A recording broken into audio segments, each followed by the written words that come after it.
لم يستطع البحارة كبح جماح أنفسهم الباردة، خاصة بعد مضي ما يزيد من شهر على الإبحار في عباب المحيط الواسع المظلم، وليس هناك إلا زرقة السماء ومياه الليل النهار.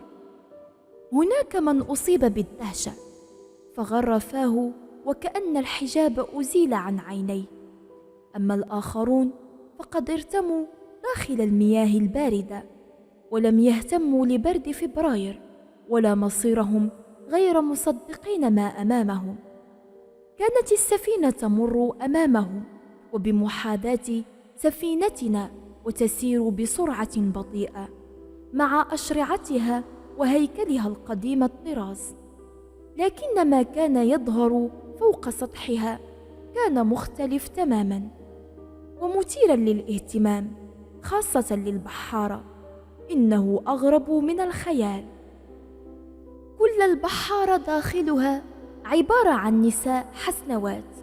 لم أرى في حياتي جمالا كهذا، عيون كبيرة متسعة تظهر من بعيد، وشعر طويل متدلي على طول الكتفين، وابتسامات وضحكات آخذة تسحر لب أي بشر، وأجساد كبيرة مكتنزة داخل ألبسة حريرية مختلفة الألوان والأشكال، مزركشة ولامعة، فتظهر لوحة الجمال مكتملة مع اكتمال البدر ومنظر انعكاسه على المياه. حتى رباناتهم كانت أنثى تحمل ربابا بيدها وتعزف لهن لحنا لم أسمع مثله طوال حياتي.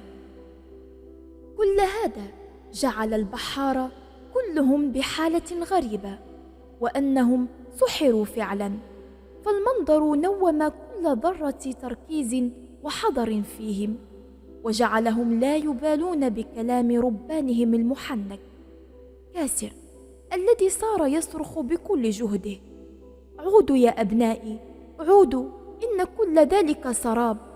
وكان العرق يتصبب من جبهته العريضة وكأنه يقف على حافة الشمس، وعيناه تتسعان إلى أبعد قطر وكأنه كان يرى ما لا نرى نحن.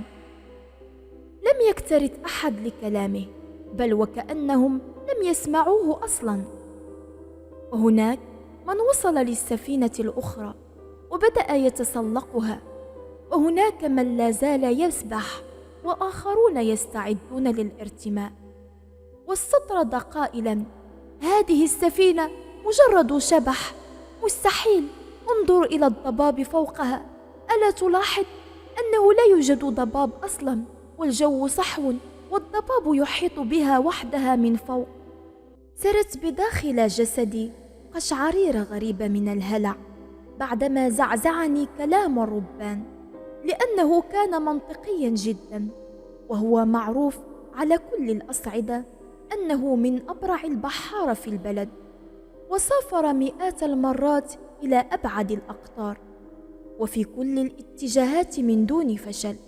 وقد كنت قد سمعت من قبل حكايات على لسان بعض البحارة المتقاعدين عن السفن الأشباح داخل المحيطات، وقد حكوا حكايات تفوق الخيال.